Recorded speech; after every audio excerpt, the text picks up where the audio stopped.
Pour ceux qui arrivent, je vous rappelle qu'il y a des livrets devant, ceux qui n'en ont pas. Livret d'exercice. Normalement, vous devez avoir le vote tous les jours, avec vous, sur vous, partout.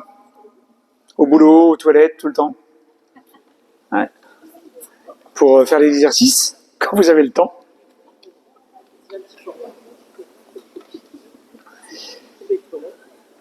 Ouais.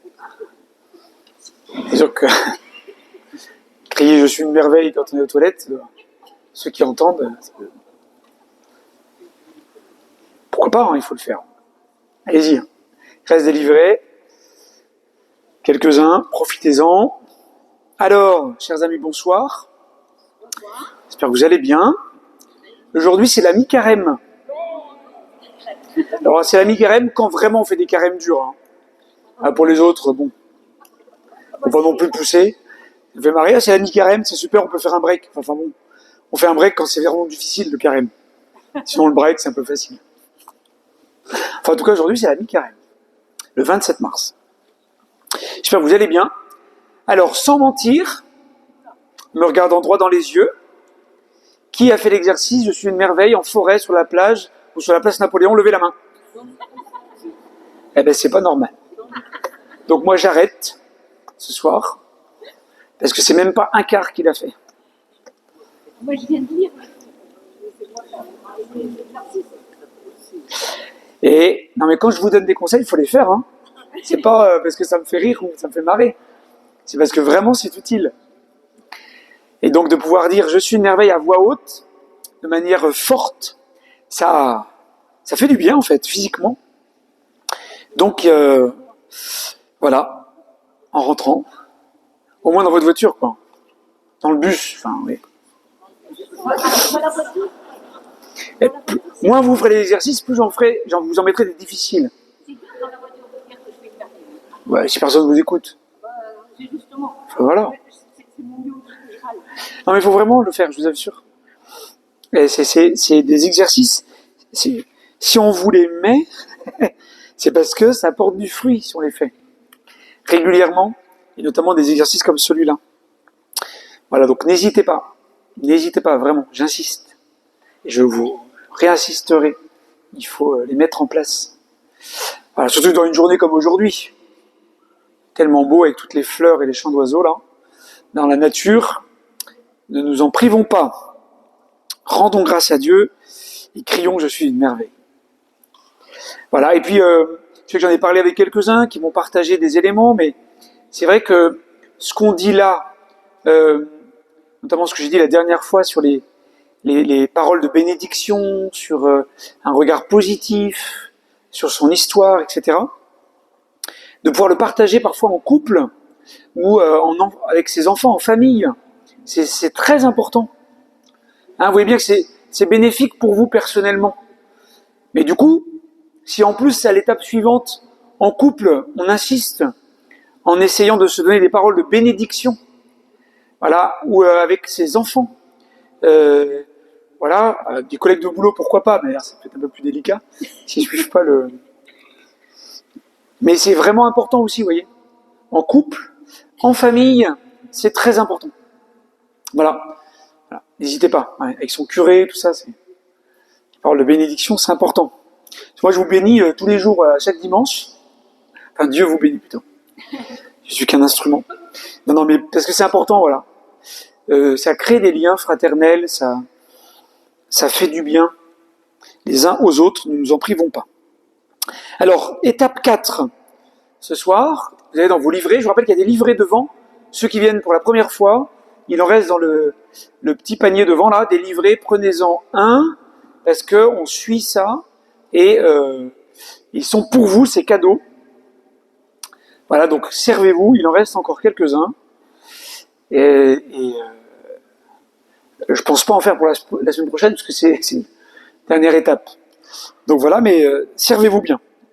Donc étape 4, devenir maître dans la vertu de gratitude. Avec cette petite citation de la première lettre de Pierre, de la deuxième lettre de Pierre, pardon. Frères, redoublez d'efforts pour confirmer l'appel et le choix dont vous avez bénéficié. Voilà.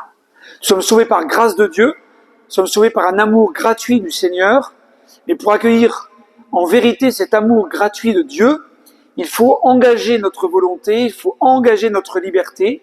Ça nécessite de faire des efforts. Voilà, il y a un combat à vivre de tout notre être.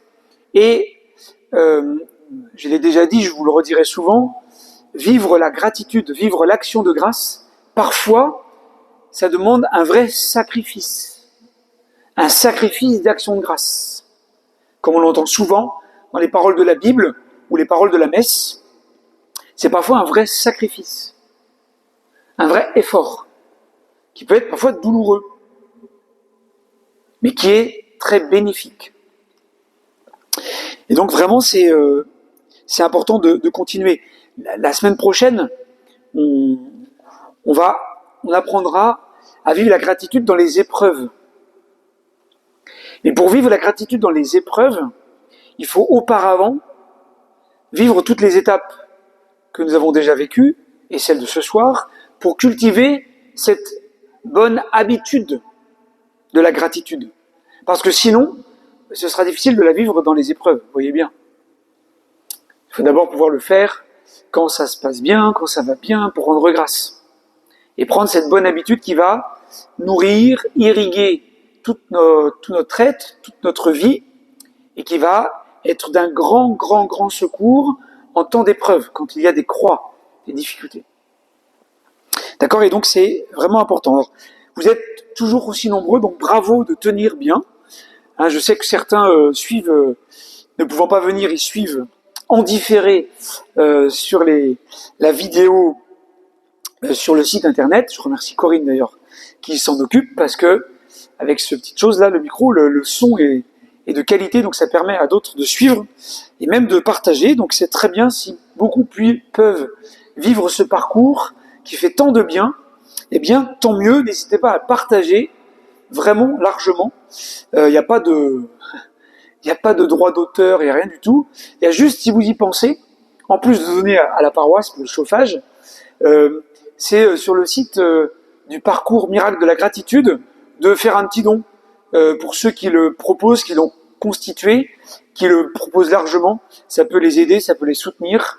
Voilà, n'hésitez pas, même 10 euros ou 20 euros ou plus, eh bien ce sera une très bonne chose. Alors, on avance.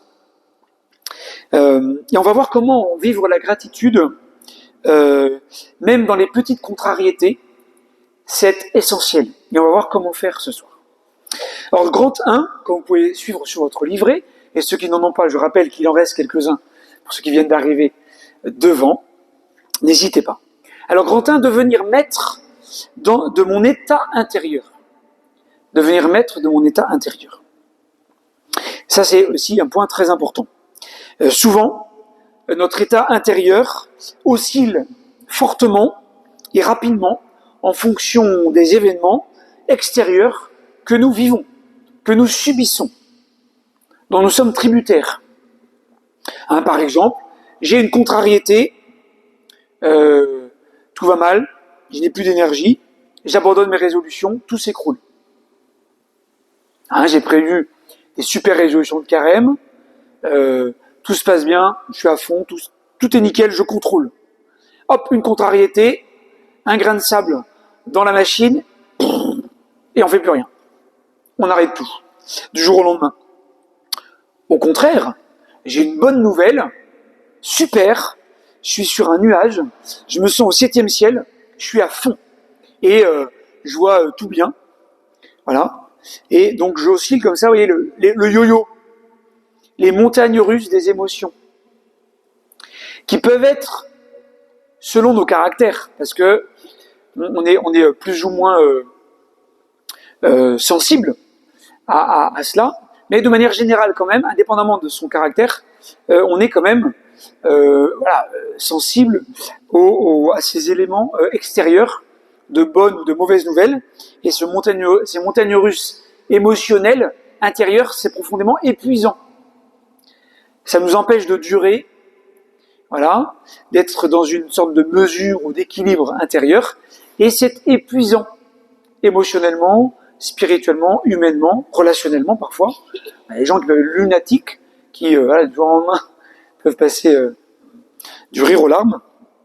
Donc, le but de notre parcours, et de l'étape notamment de ce soir, c'est de devenir progressivement maître de notre état intérieur, vraiment, de sorte qu'il fluctue de moins en moins, au gré des circonstances extérieures.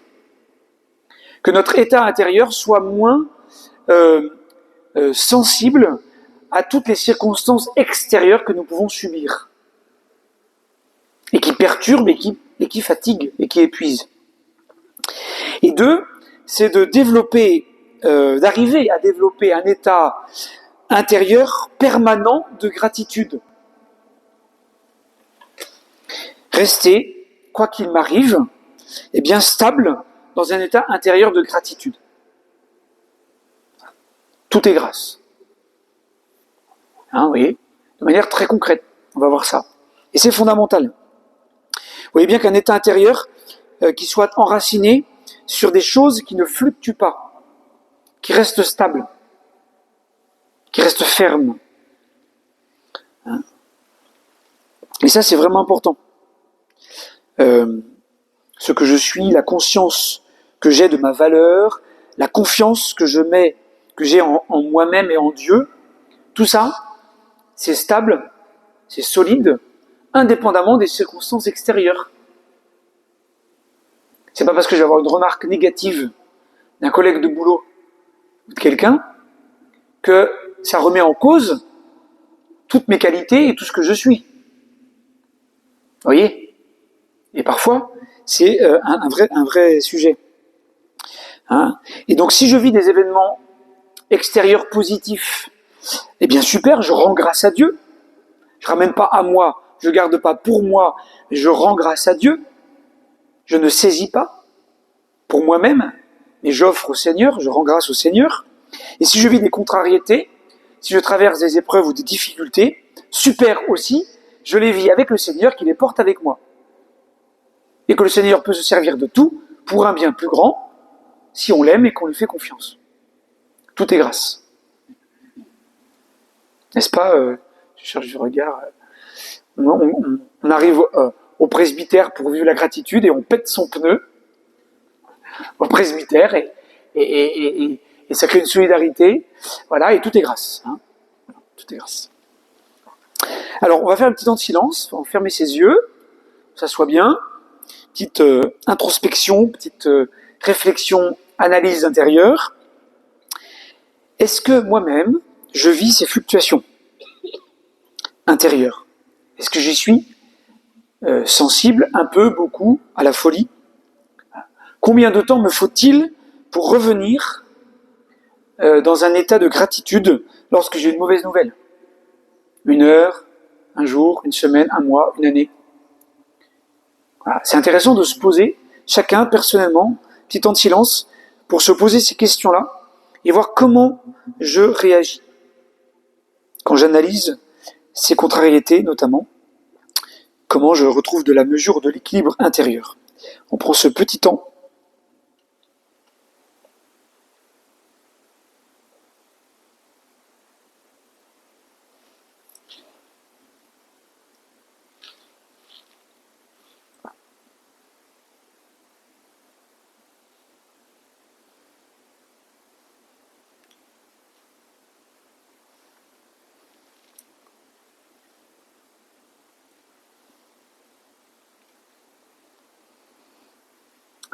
Voilà, vous avez pu faire un petit point, voir un peu où vous en êtes dans cette question-là qui est importante, qui est très importante. Moi, j'ai appris depuis quelques années là, dans l'examen de conscience du soir, de la prière, ou dans la journée quand je me disais mais j'avais des grandes joies dans mon cœur, ou alors des grandes peines, des grandes tristesses, et j'essayais de voir mais d'où ça venait, de voir d'où ça vient. Et quand on arrive à voir d'où ça vient, ça aide énormément à mieux les vivre, à mieux les mettre à leur place, pour ne pas que ça influe trop sur l'état de vie intérieur, de sa prière, etc. Et c'est vraiment important. C'est vraiment très important. Alors du coup, selon où vous en êtes dans dans le fait de revenir dans un état de gratitude selon une mauvaise nouvelle, une contrariété qui peut vous arriver. Le but de travailler cette vertu de la gratitude, ça va être d'arriver à diminuer ce temps-là, qu'il fasse une année, un mois, une semaine, une journée, c'est de le diminuer, passer de mois aux semaines, de semaines aux jours, de jours aux heures, et puis de 10 minutes, hop, en 10 minutes, c'est bon.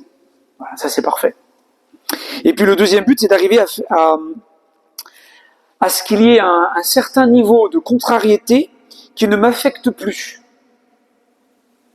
que j'arrive à dépasser rapidement, à affronter, et donc d'arriver à élever mon niveau de gratitude. Vous voyez ? Il faut élever son niveau de jeu, chers amis, si on peut dire ça comme ça. Pour devenir maître, vous voyez, de mon état intérieur, et il faut vivre la parole de Saint Paul aux Thessaloniciens, et Saint Paul le redit souvent à plein d'occasions, mais notamment là, il dit « Rendez grâce en toutes circonstances », Saint Paul. « Rendez grâce en toutes circonstances ». Il dira ailleurs « Rendez grâce en tout temps, pour toutes choses, en tout lieu, sans cesse. Rendez grâce. » Donc vive la gratitude à tout moment. À tout moment, chers amis. Pas seulement quand ça va bien. Pas seulement quand ça me fait plaisir. Mais à tout moment. Et donc vous voyez bien que c'est un chemin. C'est une progression. C'est une bonne habitude à prendre. Et donc c'est pour ça qu'il y a des exercices à faire. Voilà. Parce que sinon ça sert à rien, en fait. Ça sert à rien. Alors il y a 4 niveaux d'intégration de la vertu de gratitude. Donc je vais vous les décrire pour vous situer et voir comment vous pouvez passer d'un niveau à l'autre. Et ça c'est vraiment important. Alors deuxième grand point de cette étape ce soir, c'est les 4 niveaux de la vertu de gratitude. Niveau 1, que vous avez dépassé depuis longtemps, l'ingratitude. L'ingratitude. Donc je reprends des choses qu'on a déjà dit, donc je ne vais pas être trop long, du moins sur ce point-là. Je n'ai pas de gratitude ni pour ce que j'ai, ni pour ce que je suis, ni pour ce que je vis. Je suis tout le temps dans la plainte, dans l'impuissance, dans la victimisation. Je vois toujours ce qui va mal, ce qui est négatif, toujours le verre à moitié vide plutôt qu'à moitié plein. Et je trouve qu'il m'arrive plein de choses mauvaises. J'y peux rien, que j'ai aucune prise, que je subis tout le temps, en disant j'ai pas de chance, c'est pas de ma faute, j'y peux rien, ça changera jamais. Et donc je suis enfermé dans une identité de plainte. L'ingratitude. Ça, faut en sortir. Faut en sortir. C'est le niveau 1. Niveau 2. Je ressens des moments de gratitude. Je ressens des moments de gratitude. Là, petit à petit, vous allez voir où vous vous situez sur cette échelle. De temps en temps, dans ma journée ou dans ma semaine, bien, quand même, je ressens l'émotion de gratitude suite à un événement positif. J'ai une bonne nouvelle, j'arrive à m'émerveiller devant un beau coucher de soleil, devant la nature qui revit au printemps, devant un signe de reconnaissance, ou une qualité, voilà, un remerciement. Et je vis déjà cette émotion, mais ça reste ponctuel, très occasionnel. Ce sont des moments à part, dans un état habituel qui est plutôt négatif. Mais de temps en temps, quand même, j'arrive à vivre quelques moments de gratitude. Niveau 3, donc j'espère que quand même les 2 premiers niveaux, depuis vos exercices, depuis 3 semaines, vous avez dépassé ces 2 niveaux. Niveau 3, je travaille à faire grandir la vertu de gratitude. Normalement, vous devriez être tous à ce niveau-là, si vous avez bien fait votre travail, vos devoirs à la maison. Avec 3 points dans ce niveau 3. D'abord, 1, je me connecte souvent à cette émotion de gratitude, je le fais intentionnellement, je le provoque, je fais des exercices, je le veux, je fais un effort conscient de revenir dans la gratitude, quand je n'y suis pas assez souvent. La gratitude est présente régulièrement dans ma vie, et je le choisis, et je le veux, et je le fais. Je m'y engage, avec ma volonté, ma liberté. Deuxième point dans ce niveau 3, je vais avoir de la gratitude pour les bonnes choses, mais aussi dans les difficultés, dans les contrariétés. Et là, je franchis un palier. J'apprends à vivre la gratitude dans les contrariétés. Au départ, des petites contrariétés, voilà. Et puis petit à petit, de plus en plus grandes. Je suis à la cuisine, je casse un œuf par terre à la maison, dans la cuisine. Merci Seigneur. Il était sans doute pourri, tu as évité de m'empoisonner. On sait rien. Tout est grâce. Vous voyez, ça commence par là. Ça commence par là. Et je vous assure, là on en rigole parce que c'est un œuf cassé par terre. Mais quand on vit des épreuves, des difficultés, par exemple le décès d'un proche,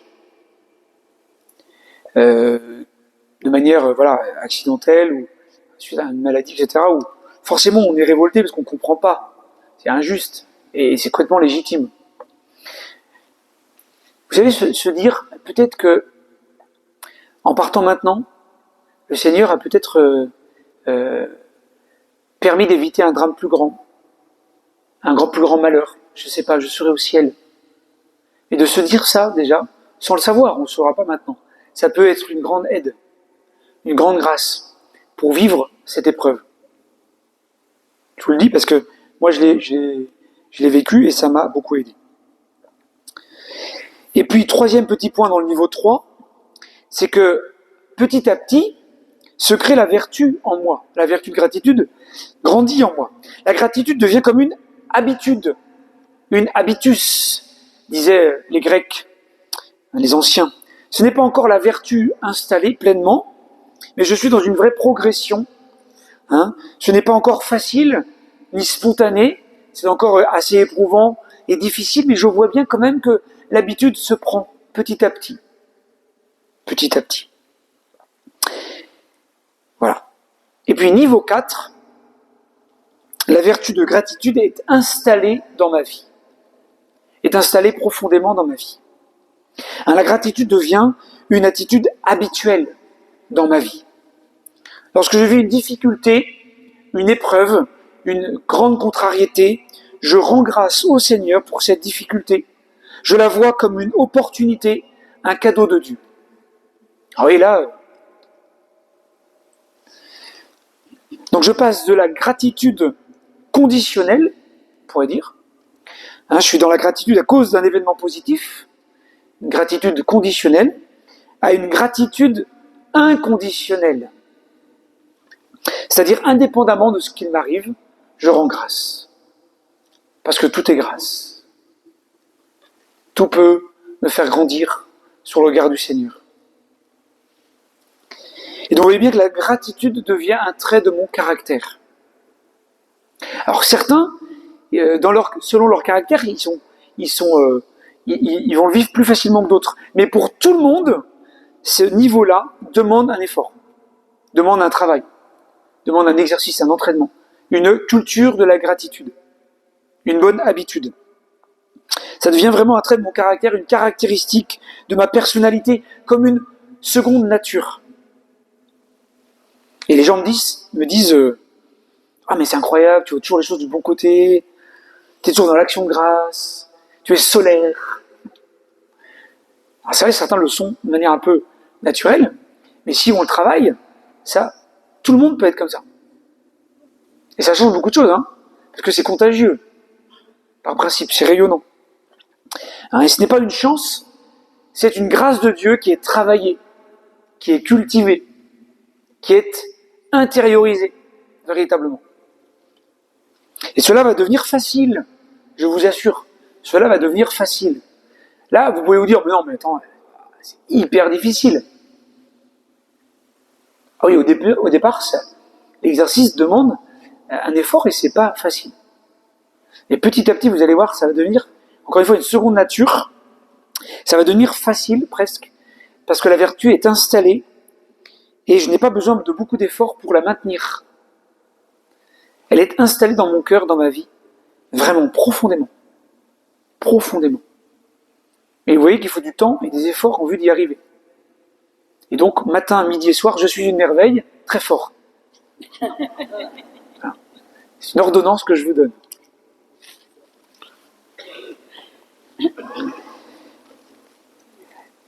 Vous voyez que cette vertu, elle peut toujours s'approfondir. Toujours s'approfondir. Sans cesse. Vraiment. Et la mère Teresa était incroyable pour ça. Je ne sais pas si vous avez lu aussi les franciscains du Bronx, les petites Fioretti, ou alors le petit livre de l'agneau, des petites sœurs et des petits frères de l'agneau, avec plein de petites Fioretti qui sont assez incroyables. Et en Vendée, on a aussi le chanoine Dallot qui est au Landreau, qui est âgé maintenant, et qui a été pendant 15 ans le référent de mère Teresa en France. Donc il l'a très bien connu. Il a été à l'Élysée avec elle, à Oslo pour le prix Nobel, etc. Et il nous donne, enfin moi je le connais bien, il donne plein de petits témoignages comme ça. C'est assez incroyable parce que parfois elle arrivait dans un aéroport pour prendre un avion, mère Teresa, et puis on lui disait ben non en fait il y avait plus de place, c'était pas possible. Alors elle disait bon, ok, mais tout est grâce. On va prier le chapelet. Donc elle se mettait à genoux, prier le chapelet devant le comptoir de la compagnie aérienne, qui au bout de 10 minutes trouvait une place. Alors je sais pas si c'est la grâce ou c'est le chapelet qui agit, mais très efficace. Et elle disait, oui non mais il y en a plein qui font ça. Bon c'est vrai que c'est mère Teresa. Mais quand on a une urgence spirituelle, qu'on n'a pas le temps de faire un chapelet, il faut prier le Mémorare de Saint Bernard de Clairvaux, qui est une prière très efficace, très concrète. Souvenez-vous, douce Vierge Marie, qu'on n'a jamais entendu dire que vous ayez abandonné ceux qui ont recours à votre protection, etc.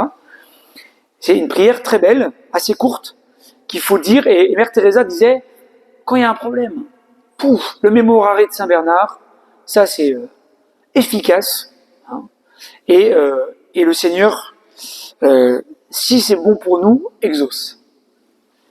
Tout est grâce. Donc la vertu peut toujours s'approfondir par la rapidité. Je reviens toujours plus vite dans la gratitude. Je réagis tout de suite. J'ai une contrariété, plus ça va, hop, plus je reviens dans la gratitude, rapidement. En intensité, je la ressens de plus en plus fortement dans ma vie intérieure, dans ma vie spirituelle, dans le cœur de ma vie. Et puis en largeur, vis-à-vis de la création, vis-à-vis d'un plus grand nombre de personnes, vis-à-vis de plus d'événements du Seigneur, de plus en plus, cette vertu s'approfondit. Rapidité, intensité, largeur. Alors encore une fois, cela ne veut pas dire que je n'ai plus d'épreuves, plus de croix, que tout est facile dans ma vie. Non, surtout pas. Encore une fois, cela veut dire que j'ai acquis une capacité à revenir dans la gratitude, même lorsqu'une difficulté se présente. Avec cette certitude que je vais en tirer quelque chose de bon, que tout va me profiter, que le Seigneur va se servir de tout, même d'un mal, même d'une épreuve, pour un bien plus grand, si je lui fais confiance, si je l'aime, si je lui rends grâce, en toutes circonstances.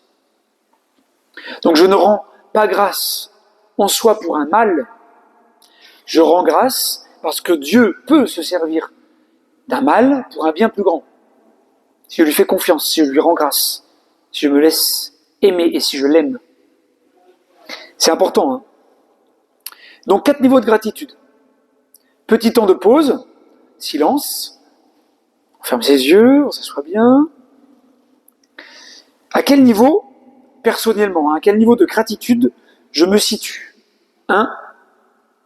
Ingratitude. 2. Je ressens de temps en temps des moments de gratitude. 3. Je travaille à faire grandir la vertu de gratitude. 4. La vertu de gratitude est installée dans ma vie. À quel niveau je me situe? 1, 2, 3 ou 4.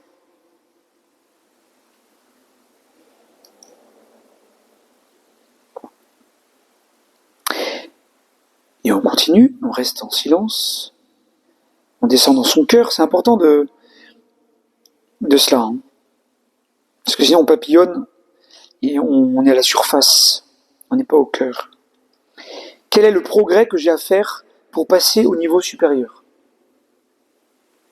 Aujourd'hui, dans ma vie, moi personnellement, quel progrès j'ai à faire pour passer au niveau supérieur, pour avancer dans cette vertu de gratitude?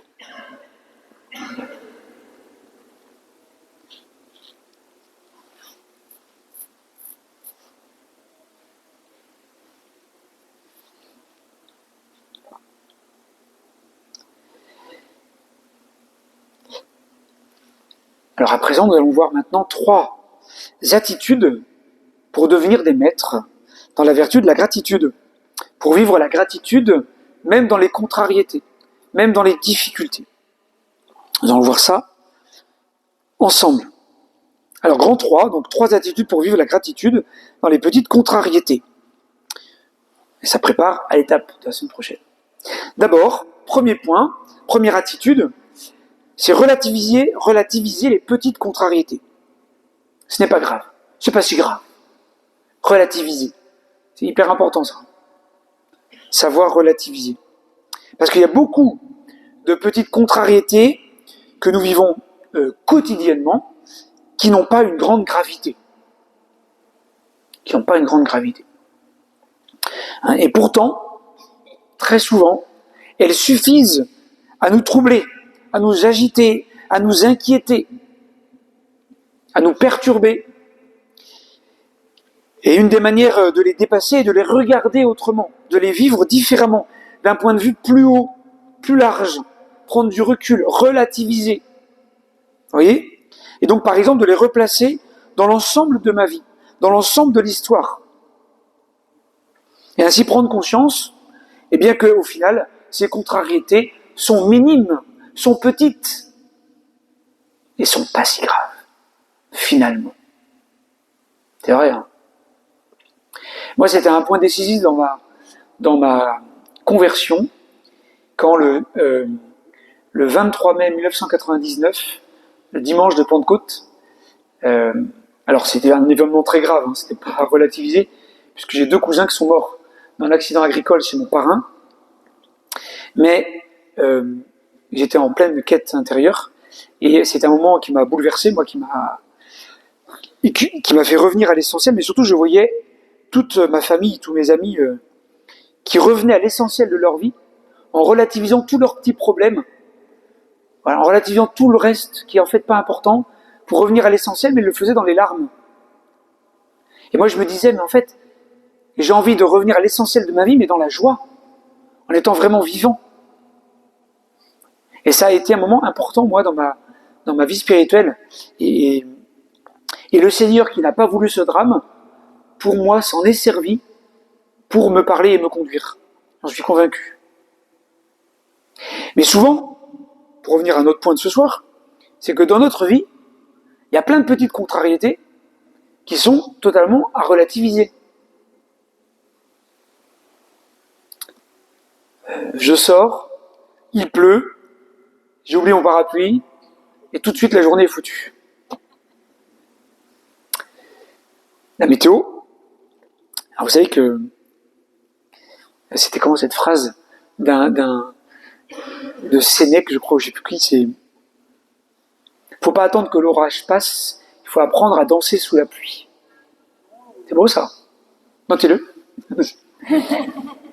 La vie, c'est de ne pas attendre que l'orage passe, mais c'est d'apprendre à danser sous la pluie. Ça, la vie. Sinon, on attend longtemps. Hein. On attend très longtemps.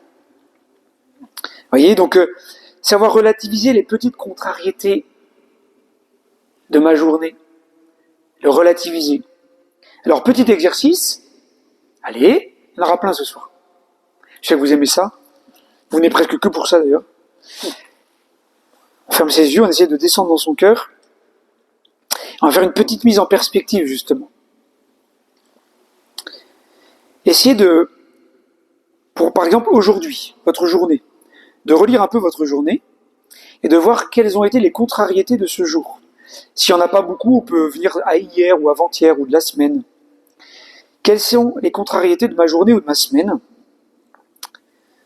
Et maintenant, vous essayez de les voir du point de vue de votre ange gardien. Vous prenez de la hauteur en essayant de regarder avec le regard de votre ange gardien les petites contrariétés de ce jour ou de cette semaine, et en les regardant avec toute votre vie, et en essayant d'en rire, de prendre un peu avec de l'humour toutes ces contrariétés d'aujourd'hui ou de cette semaine, en les relativisant par rapport à votre vie, et en les prenant avec humour.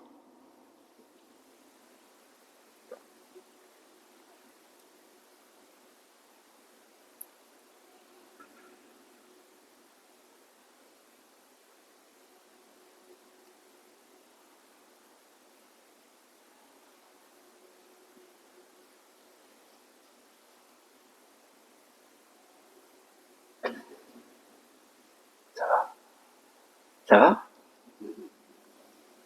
Ça va? Je fais une parenthèse. Importance de l'humour dans la vie spirituelle. Fondamental. L'humour sur soi-même. Hein. Prendre Dieu au sérieux, mais pas se prendre au sérieux. Il n'y a rien de pire qu'un prêtre qui n'a pas d'humour. Je vous assure, j'en connais. C'est épouvantable. Comme le reste d'ailleurs, pour les autres personnes. L'humour, c'est fondamental. Un humour, pour rigoler un peu, c'est la contraction de humilité et d'amour. En fait, non, hein, c'est pas vrai, mais c'est un truc mémotechnique. Humour, humilité et amour. De ne pas se prendre au sérieux.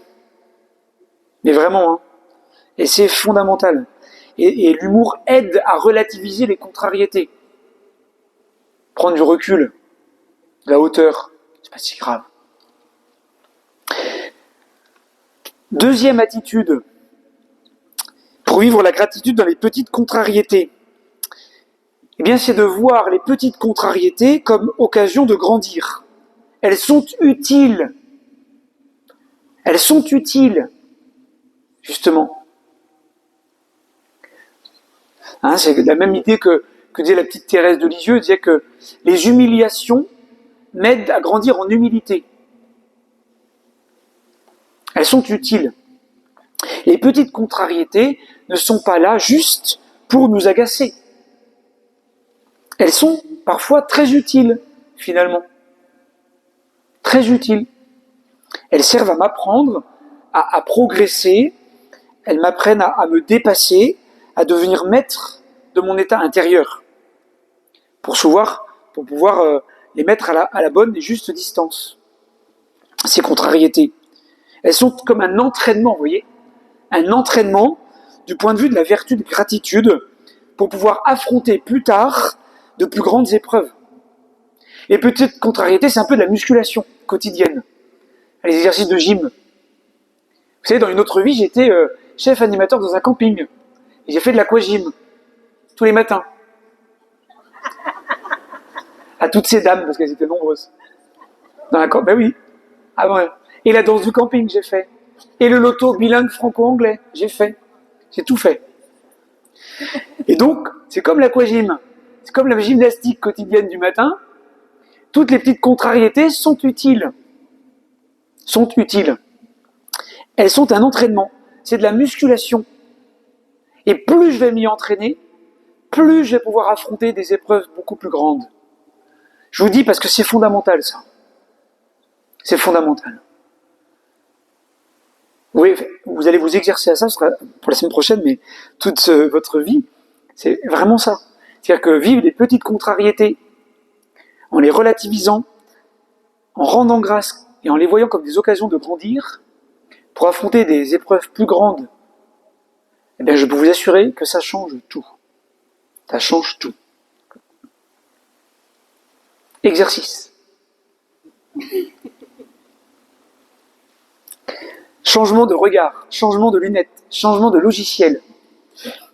On prend un petit temps là, voir les contrariétés comme des occasions de s'entraîner et n'en perdre aucune.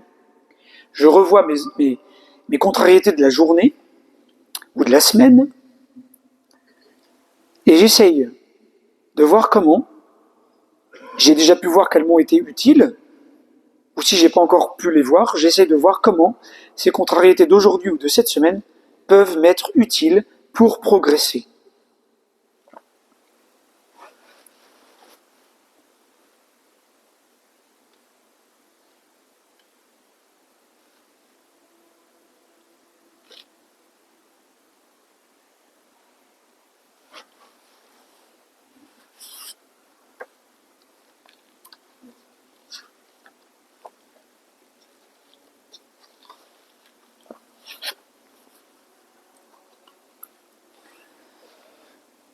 Ça va?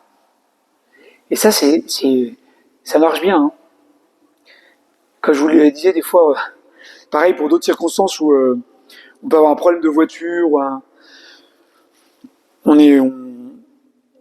a pu être en retard. Moi, j'ai un exemple assez incroyable, même un peu saisissant, mais parce que des fois, on peut être assez contrarié de quelque chose, et au final, ça a pu nous éviter un accident, ça a pu nous éviter un malheur plus grand.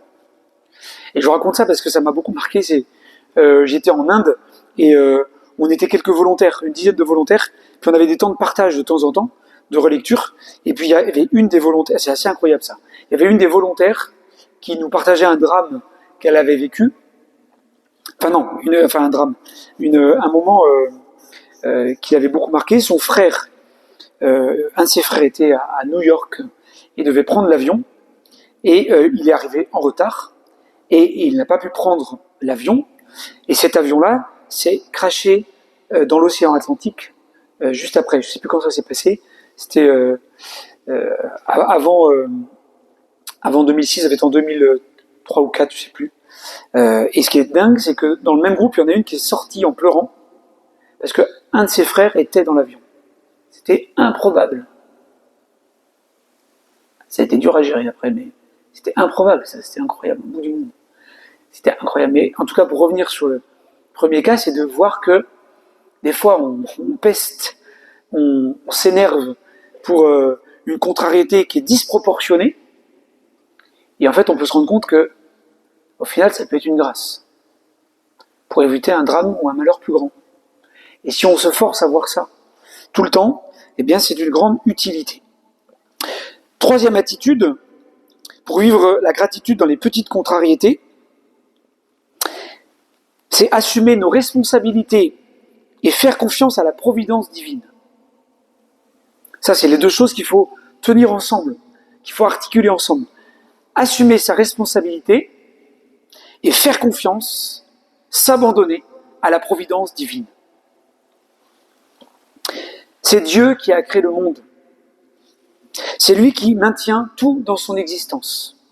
C'est lui qui est l'être, qui est. Vraiment. C'est le maître du temps et de l'histoire. C'est lui aussi qui mène toutes choses à son terme. Dieu n'est pas dépassé, vous voyez, par ce qui se passe sur Terre. Il tient les choses. Alors bien sûr, il y a le mystère du mal, le mystère de la souffrance, le mystère de la liberté humaine, avec l'origine du péché, etc., qui sont des mystères, donc on ne peut pas faire le tour. Pour autant, Dieu a créé des choses bonnes, même si elles sont blessées par le péché, par la souffrance et par le mal. Dieu est tout puissant d'amour. Donc nous n'avons rien à craindre. Nous n'avons rien à craindre. De quoi avons-nous peur? Combien de fois il y a n'ayez pas peur ou soyez sans crainte dans la Bible? 365 fois. Une fois par jour. Dieu nous redit, n'ayez pas peur. Soyez sans crainte. Ne soyez inquiets de rien. Peut-être que de notre point de vue, effectivement, le monde va mal, que c'est très inquiétant, que tout fout le camp, qu'on est mal barré. Mais ça tombe bien, chers amis, parce que c'est pas à nous de gérer la marche du monde. C'est pas à nous. Ça ne dépend pas de nous. Ça dépend, c'est le boulot, le job du bon Dieu. Ouais. Chacun a sa place. Parce que des fois, on se met des pressions de dingue sur les choses sur lesquelles on n'a aucune prise. Ça dépend du bon Dieu. Et ça tombe bien aussi, parce que le bon Dieu a un pouvoir et une puissance qui nous dépasse complètement. Et comme il est toute bonté, toute tendresse, tout amour, eh bien, il peut faire tout advenir pour un bien plus grand. Si on lui fait confiance, si on s'abandonne à sa providence. Le monde est dans la main du Père Tout-Puissant, qui aime, qui ne sait pas faire autrement que aimer. Il aime toute l'humanité d'un amour infini, chacun personnellement. Donc faisons-lui confiance. Faisons-lui confiance. Une confiance, vous voyez, a priori, tout de suite, dès le départ. Inconditionnelle. Le monde ne va pas à sa perte, mais à son salut. Nous le croyons. C'est notre espérance. Jésus a vaincu le mal. Cette victoire, elle est définitive. Elle est totale. Et elle est acquise une fois pour toutes. Nous le croyons. Nous le croyons. Apprenez ou réapprenez votre acte de foi. On connaît bien notre acte de contrition, qu'on va se confesser en général, Mais connaître l'acte de foi, l'acte d'espérance, l'acte de charité, qui sont très courts, ça peut être un grand secours. Quand des fois on n'a pas les mots, on n'a pas les idées très claires, c'est un peu compliqué, eh bien de dire « Dieu, je crois, Seigneur, je crois ». Et on fait l'acte de foi. De poser un acte de foi a priori. Vraiment, fondamentalement. C'est essentiel. Et donc, vous voyez que ce sur quoi on se concentre grandit. Ce sur quoi on se concentre grandit. Et je pense que vous en avez déjà fait l'expérience, si vous l'avez bien fait. Ce sur quoi on se concentre grandit. Vraiment. Et donc, Dieu nous invite à nous concentrer sur notre zone d'influence, sur les domaines d'existence, de notre existence, qui nous sont confiés et sur lesquels nous avons une influence, sur lesquels nous pouvons agir, où nous avons une responsabilité, où nous pouvons engager notre liberté, nous-mêmes, la vie de notre famille, notre travail, nos engagements, voilà, à la paroisse, une association. Là, c'est à nous d'agir. C'est notre responsabilité, c'est notre liberté. Et nous devons nous y engager. Et dans ces domaines, nous pouvons changer des choses. Nous pouvons influer sur les choses. Par contre, pour ce qui nous échappe, la marche du monde, voilà, certaines évolutions de la société, etc., faisons-lui confiance. Faisons confiance à la providence divine. C'est vraiment important. Et alors, je vous donne un conseil salutaire. C'est important de s'informer. Moi, je m'informe. Mais attention aux chaînes d'infos, aux médias, à tout bout de champ. Parce que, inconsciemment, ça influe de manière négative. Puisque le buzz, c'est ce qui est négatif. Les faits divers, les faits de société, et tout. Alors il faut le connaître, il ne faut pas faire l'autruche, il faut pas, c'est pas le monde des bisounours, donc il faut connaître, mais il faut canaliser, il faut contrôler. Parce que sinon, c'est destructeur. Destructeur. Et pour le coup, ça a une influence sur nous, et notre entourage, ce que nous faisons, ce que nous vivons, qui peut être terrible. Donc là, il faut bien savoir mettre un cadre. Mettre un cadre. Hein, et donc, influer sur ce qui dépend de nous et faire confiance à Dieu pour ce qui dépend de lui. Mais souvent, on fait le contraire. Exactement le contraire. Hein, je vous l'ai déjà dit ça. Je dis souvent, on n'agit pas, on remet à demain, dans les domaines où on est responsable, où on a une marge de manœuvre. Puis à l'inverse, on s'inquiète des choses qui nous dépassent. Hein, les guerres tout au bout du monde, etc. Alors, ça prend des proportions qui ne sont pas justes, qui ne sont pas ajustées.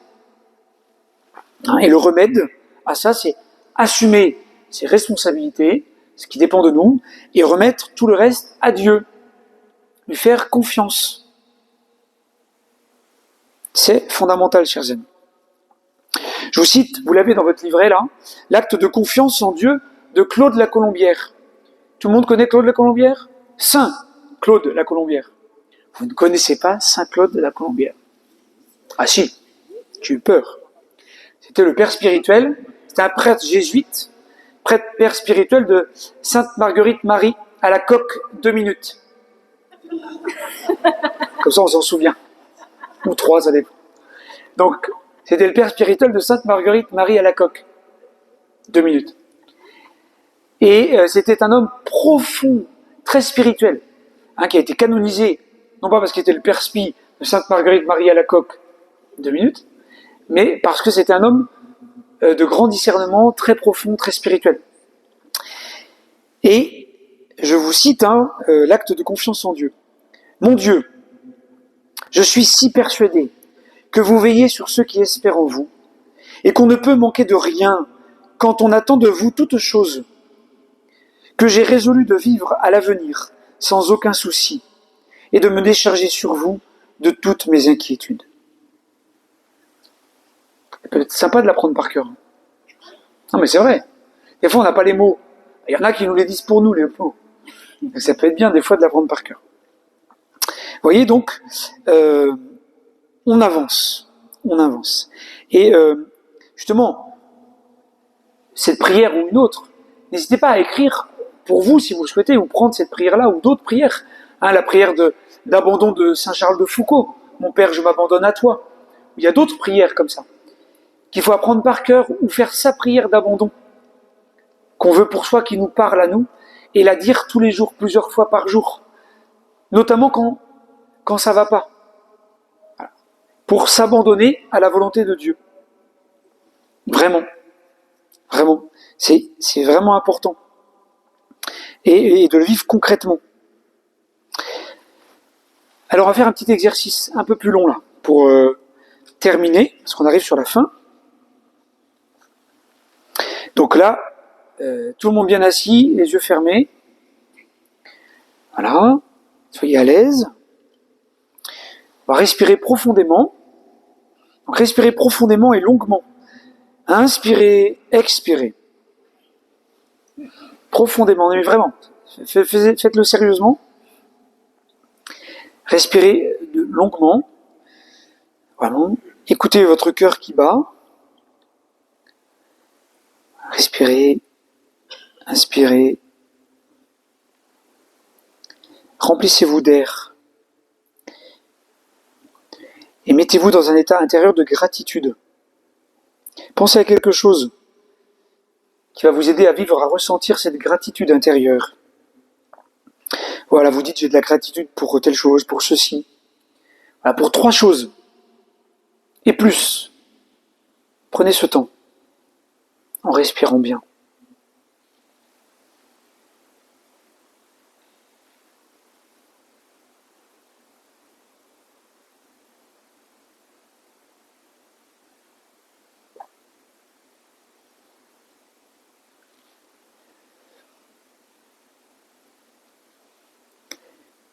Maintenant, vous imaginez que vous êtes votre ange gardien et que vous vous élevez là, très haut, au-dessus de vous là, dans l'église, puis vous montez au-dessus de l'église Saint-Louis, puis vous montez au-dessus de la ville de La Roche-sur-Yon,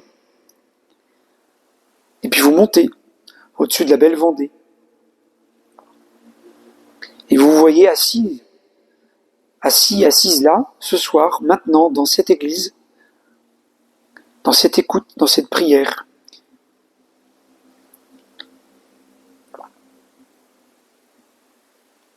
Puis vous montez encore plus haut, voilà, dans les nuages, près du Seigneur, dans le ciel. Et vous regardez ce que vous êtes, ce qui vous arrive à vous-même, et vous essayez de voir vos petits problèmes d'aujourd'hui, vos petites contrariétés, en vous disant c'est pas si grave. Vous pouvez même rire de vos problèmes, rire de ces petites contrariétés, pour les relativiser.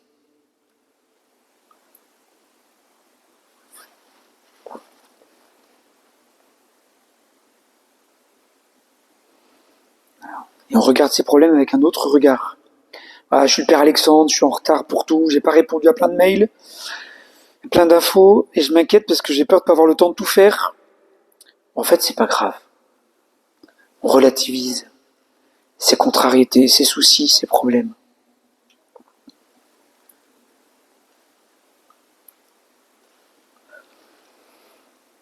Et puis avec votre ange gardien là, vous êtes monté en haut là, vous continuez, et vous êtes à côté du Christ qui est mort et ressuscité, vous voyez toute l'humanité, toute la terre, toute l'histoire. Et en comparaison de tout cela,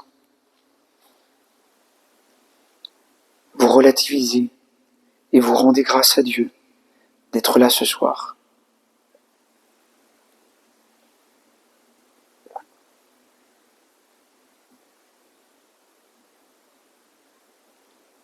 Qu'avec votre ange gardien, vous êtes protégé, que Dieu veille sur vous, que ce n'est pas grave ce qui vous arrive. Au contraire, ces petites contrariétés, peuvent être utiles pour progresser, pour rendre grâce à Dieu et voir comme Dieu voit, avec bienveillance.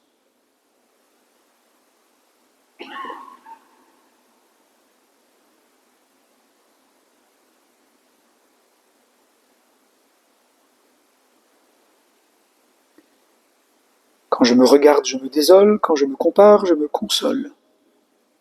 Amen. Ça va? Personne ne s'est endormi? Presque. Alors, chers amis, petits exercices, en plus de ceux que vous n'avez pas fait la semaine dernière, que vous devez... Parce que vous savez que, étape après étape, il faut continuer à faire les exercices d'avant. Les 3 kiffs par jour dans le petit livre, les actions de grâce sur sa vie, etc. Donc, prenez les bonnes habitudes, sinon ça va être compliqué. Alors, page 24. Exercice 14. Ouais, donc il y a 13 exercices à faire chaque jour. Donc là, on est au 14e. Faut vous accrocher. Exercice 14. Voilà, j'essaie de changer le vocabulaire que j'utilise chaque jour quand je suis confronté à une contrariété.